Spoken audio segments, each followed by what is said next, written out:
I came back to Blackspire, West Virginia, for my father's funeral. The town hadn't changed much, still cloaked in gray fog, still quiet in that way that feels unnatural, like something's holding its breath beneath the soil. They found him in the woods, near the ridge he always told me never to go near. His eyes and mouth were sewn shut. No one talked about it. No one would talk about it. The church smelled like mildew and dust, and the casket was closed. When I asked why, the mortician gave me a look that slid right past me, like I hadn't asked at all. Growing up, there were things about my father I never understood. He kept old books, worn, leather-bound, always locked in a box under the bed. Sometimes I'd catch him in the middle of the night, burning pages in the fireplace. He'd always say, "Some stories shouldn't be remembered." And then there was the scratching, in the walls. Always the same place behind my headboard. He told me it was mice, but I remember the rhythm, like fingernails, like someone trapped, tapping to be let out. He warned me over and over, never go near Blackspire Ridge. He never said why. He just looked terrified every time it came up. Now he's dead, and no one in town wants to say how. The sheriff mumbled about a hiking accident, but flinched when I asked how someone accidentally gets their mouth sewn shut. At night, the house creaks like it's remembering something. The air feels wrong, stagnant, heavy, like it's pressing in on me. I tried to sleep, but the whisper came again. My name, soft and dragging, from under the floorboards. I thought it was a dream until I saw the scratch marks beneath the bed. Fresh, long, parallel. I went to the woods today, the same place they found my father. The trees leaned like they were listening. The birds didn't sing. Nothing moved. That's when I saw it, hanging from a tree branch just ahead. A doll made of bones and thread, swaying slowly, though there was no wind. Its arms were crossed over where its mouth would be. I ran. I don't remember coming back to the house. But I woke up in my bed, hands cold, blood dried on my fingers, and the front door wide open. There was a word scratched into the inside of my bedroom window, carved into the glass, as if by a nail dragged with force and care. One word, one number. 7. The word on the window, 7, burned into my brain like a brand. I stared at it for hours, unable to move, scratched from the inside. Glass dust still clinging to the sill. I hadn't written it. I hadn't dreamed it. Something was in this house with me.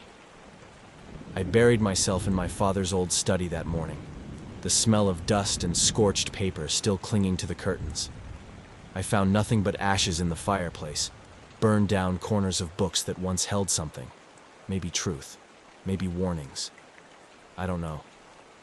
Then I visited the town library, trying to research the history of Blackspire Ridge. The newspaper archives were incomplete, missing years, pages ripped out, especially for 2 time periods, 1925 and 1975. Both years had notes scribbled in the margins of the remaining entries. Just one word, 7. That afternoon I met her. The old woman in the coat 2 sizes too big, who watched me from the park bench by the church. Her eyes were cloudy, one milky white with a cataract that looked like a swirling storm. She spoke before I did. "It comes every 50 years, she said, as if we were in the middle of a conversation. 7 always fall, always the guilty." "What do you mean guilty?" I asked. She turned her head slowly toward me. "You can't lie to the dark," she whispered. "It knows when your heart rots." Then she stood up, smiled with too many teeth, and walked away like she hadn't said a word. That night, things started moving. Not objects, not doors or chairs, shadows. I'd turn, and my silhouette on the wall wouldn't follow. I'd glance into a mirror and see something behind me, but only in the reflection. I started closing every curtain, every door. But no matter how I locked the house down, I'd wake up with more open than closed. Then came the animals. I opened the front door one morning to find a fox curled on the welcome mat. Gutted, hollowed out, its inside stuffed with what looked like dried thorns and tiny bones. The next day, a raccoon. The same. Each one closer to the door. Each one more arranged. I didn't sleep. I barely ate. My hands started shaking every time I turned on a light, afraid of what I might see. When I finally passed out, slumped in my father's chair with the fireplace dying beside me, I saw him. He was standing in the woods, his flannel soaked with something darker than mud. His face pale, eyes missing, just thread poking out of the lids like veins. His mouth opened and closed, as if speaking underwater. Then I heard it.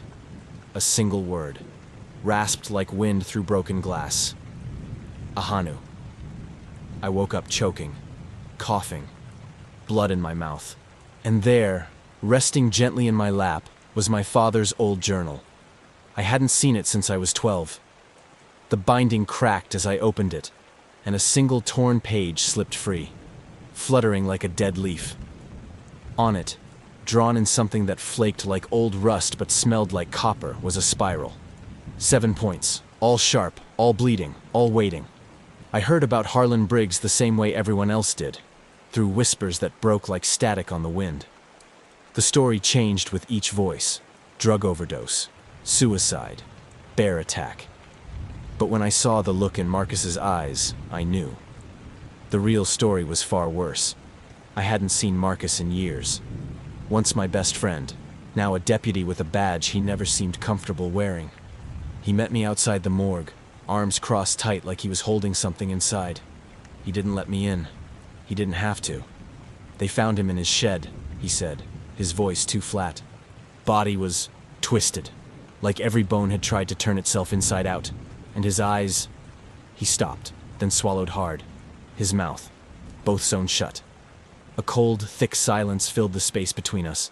Marcus tried to say it was drugs, some new cocktail from out of state, but I could see it behind his eyes. He didn't believe that. Not really. Not when Harlan's skin had a spiral burned into it. 7 points again. I thought I was going mad. I kept seeing things, shadows that didn't match mine. Whispers in my father's study, my own reflection twitching when I stood still. But now Harlan was dead, and it matched the old stories. It matched what I saw in my dreams. The hollow one was real, and it was back. I dug into my father's journal again, this time flipping to the brittle pages in the center, the ones that smelled of smoke and iron. They were filled with frantic scribbles, sketches of the spiral, and a name underlined again and again. Ahanu. And then, a single line, etched with shaking hand and what looked like a smear of dried blood. Confession is the only protection. My heart beat faster the more I read. My father had known. He'd survived the 1975 cycle, but barely. According to his notes, the killings always began with someone who had something to hide. The hollow one didn't strike at random. It fed on secrets, on shame, on guilt. Harlan had served time for assault back in the 90s, but something worse had followed him after prison. Something he never talked about. My father's notes hinted at others before Harlan. Always 7. Always spaced just days apart. I didn't want to believe it. But when I went to bed that night, something changed. My dreams took me into the woods again, but I wasn't alone. I heard heavy breathing behind me. Slow, wet footsteps. I turned and saw nothing but darkness. Not blackness, darkness. The kind that breathed and pulsed and watched. I woke up gasping, the sheets clinging to my skin like they were afraid. And then I saw it in the mirror, my back. There, between my shoulder blades, was a fresh, seared mark. Skin welted and red, blistered in the shape of a spiral. 7 points. It hadn't been there before. Something had marked me. While I slept. I don't remember falling asleep. But I remember waking up with the taste of earth in my mouth, dirt under my nails, mud on my feet. I had locked the doors. I had taken the pills. I had prayed. And still, the darkness found a way in. Something's wrong with time. I lose whole hours now, blackouts filled with static and silence. I've started recording myself, just to know where I've been. But when I play it back, there's nothing. No voice. just the low hum of something breathing too close to the microphone. When I speak out loud, alone, my voice comes back wrong. Slower, not echoing, delayed, like the house is learning how to mimic me. Yesterday, I woke to find writing scrawled across the walls in my father's study, words in a language I've never seen before, drawn in charcoal and something slick and rust-colored. The symbols twisted as I looked at them, shifting like they were breathing. I scrubbed them off, but they bled through the paint hours later. I've caught myself writing in my sleep. My hands move on their own sometimes, fingers twitching like puppets yanked by invisible strings. I tried holding them still, but they clawed at the desk until my palms bled. And then the teacher died. Mrs. Greaves. She taught me 3rd grade. Kind, quiet, wore owl earrings every day of her life. They found her in the basement of the school, tied to a pipe, mouth sewn shut. Not with thread, but barbed wire. Her hands were folded over her chest. A tiny slip of paper was tucked between her fingers. Confess, it read. She had been stealing from the school fund, secretly, for years.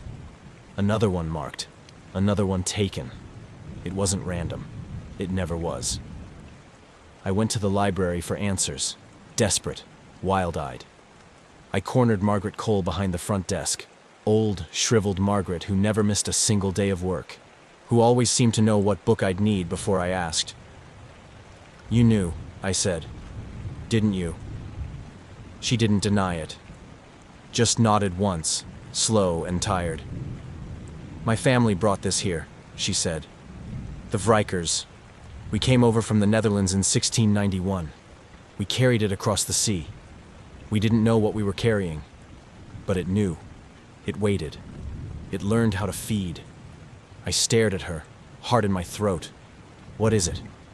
She met my eyes then, and her voice cracked like a rotting beam. "It's not a demon," she said. "It's memory. Memory that rots. Memory made flesh.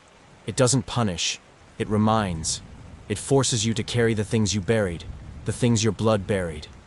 The hollow one. Not a creature from folklore. Not something summoned or escaped. Just the weight of what we forget, the grief we hide, the shame we never speak." I stumbled back home, mind unraveling, stomach sick. I locked the doors again, sealed the windows, turned off every light. But when I passed by the hallway mirror, I saw her, me, still standing in the reflection after I'd walked on. She smiled. Her eyes were hollow, black pits stitched with thread. And as I stared, paralyzed, I watched thin black threads start to crawl up my own neck. Slowly, silently, pulling tighter, as if something underneath was preparing to sew me shut from the inside out. Margaret Cole waited until midnight to tell me the truth. We met in the church basement, surrounded by candlelight and old hymnals that hadn't been touched in years.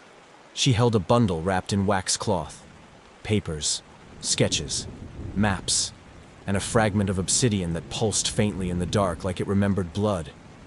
"This thing, this curse, it doesn't just end," she said. "It has to be sealed, contained, and only someone from my line can do it.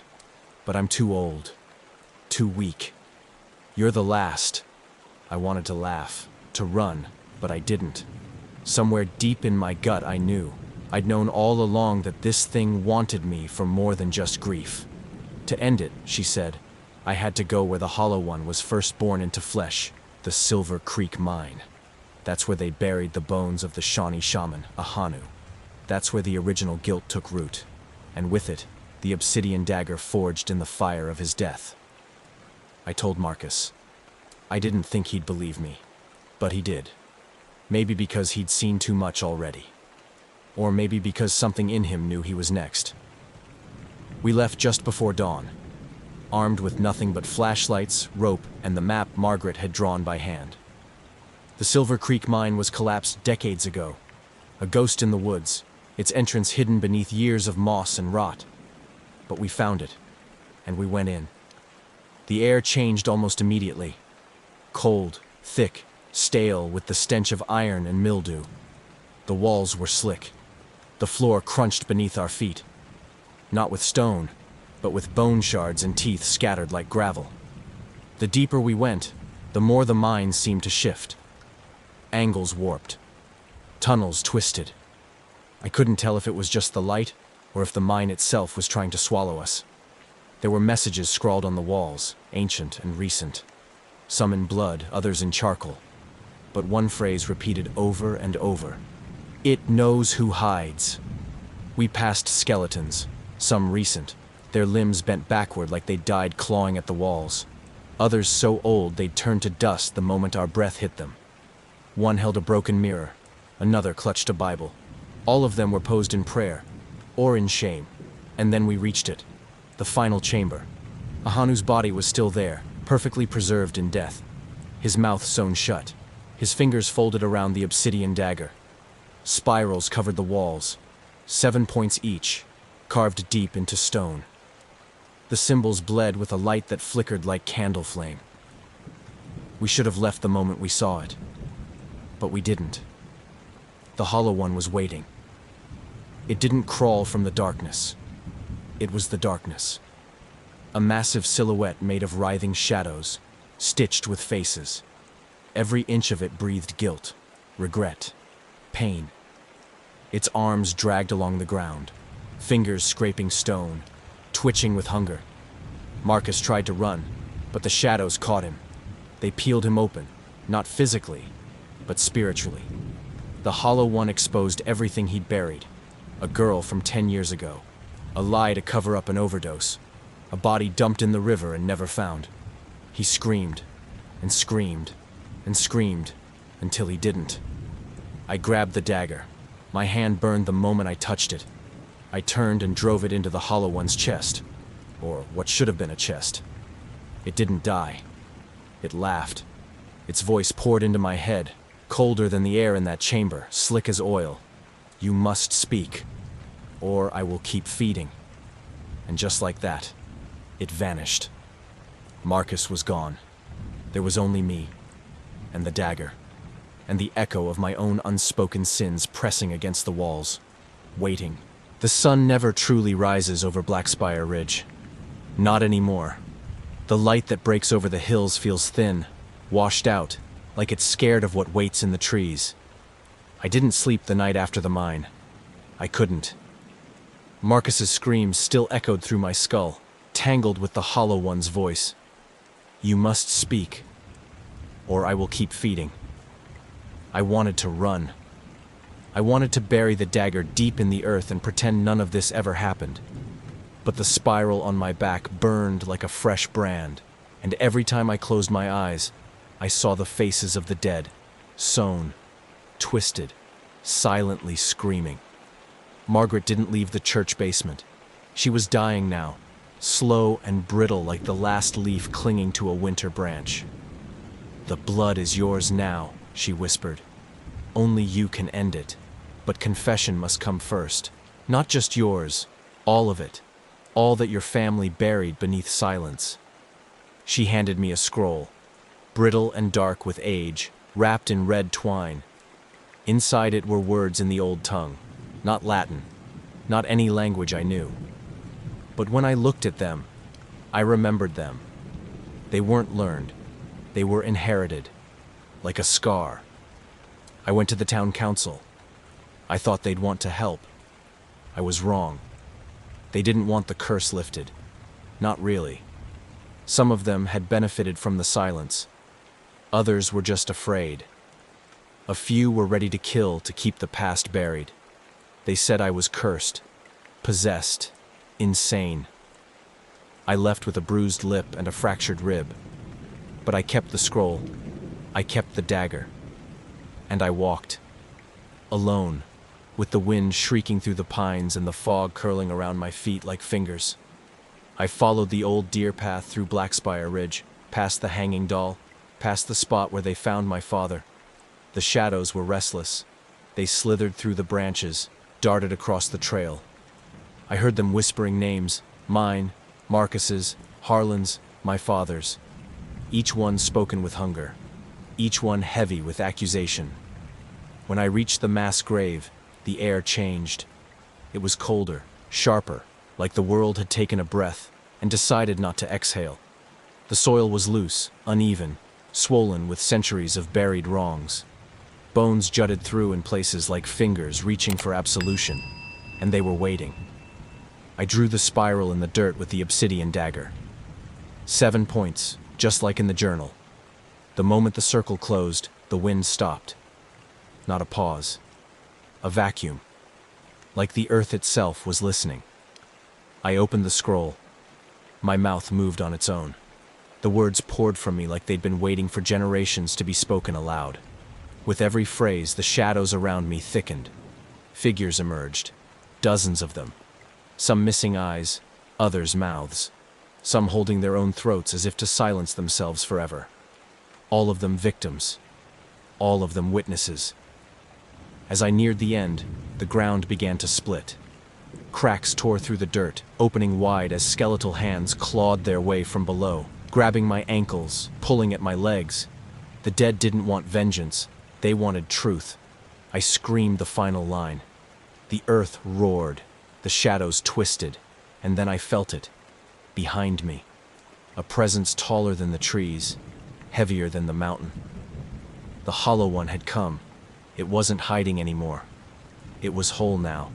Its form rippled with thousands of faces, all stitched together by guilt. It radiated heat and cold at once. The smell of rot and incense and old wood smoke surrounding it. Its voice didn't speak. It throbbed through the air. Speak, child of silence, or I will never leave.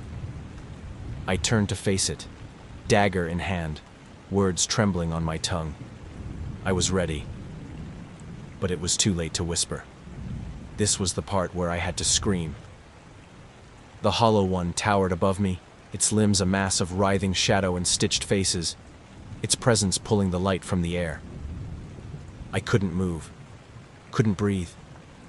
It wasn't just fear. This thing wasn't born of nightmares. It was nightmare. A memory, ancient and starved, waiting for the truth to tear free from the silence. The obsidian dagger pulsed in my hand, hot as a coal, humming with a low vibration that felt like it was burrowing through my bones.